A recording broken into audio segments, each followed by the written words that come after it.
Because what happens is so many people are on forums, YouTube, social media, and they've been to maybe 3-4 different therapists, or they haven't been to a therapist. They've read tons of books on OCD. They've been trying for years and years, and they're asking themselves, why have I not recovered? Why am I not experiencing what the other person on social media is experiencing? Why am I still stuck? And variations of that. And that is such an important question for OCD awareness, because why are so many people with OCD still stuck? Well, I'll tell you the reason.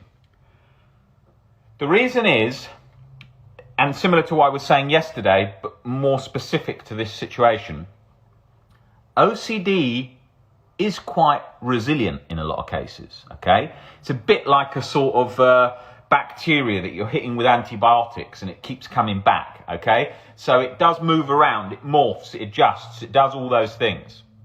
So why is that important to know? Because first of all, it's really important for hope. You see me often putting up #hope all the time, because the reason for that being is with OCD, it's so easy to feel hopeless. Why?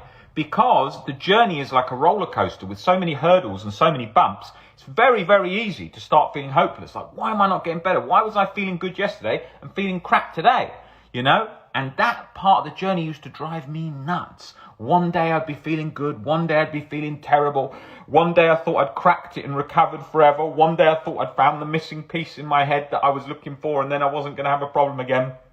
And then feeling like I was chronically stuck and hadn't improved at all, or I was right back at square one. There's no such thing as square one, but it certainly feels like that when you keep going backwards and you keep getting stuck again and again. You start thinking, well, I haven't learnt much, or I can't have really interpreted this very well, or I'm not sort of making the right moves that other people are making, and we put ourselves down very, very quickly, and that's where we end up getting stuck. Okay, so that's the main reason why so many people get stuck, because of the hurdles in the journey. If you think of an athlete going along, they could have an injury and give up. They could not get on the team and give up. They could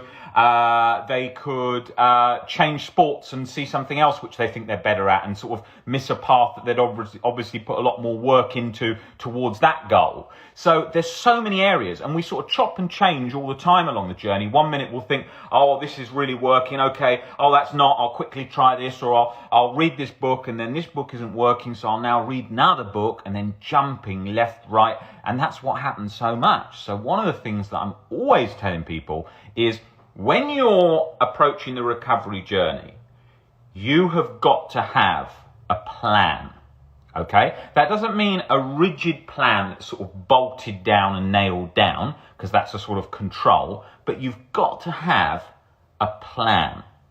Now, in that plan, you may be looking at reading different books on OCD, which is one of the core sort of parts of a plan.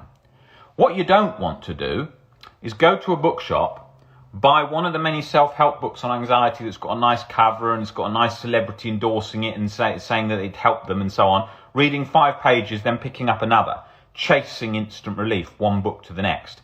People come into me that have read 100 books on self-help, whereas if they'd just considered focusing on the main books, they would have done a lot better, because it's moving too much and you haven't got a proper direction.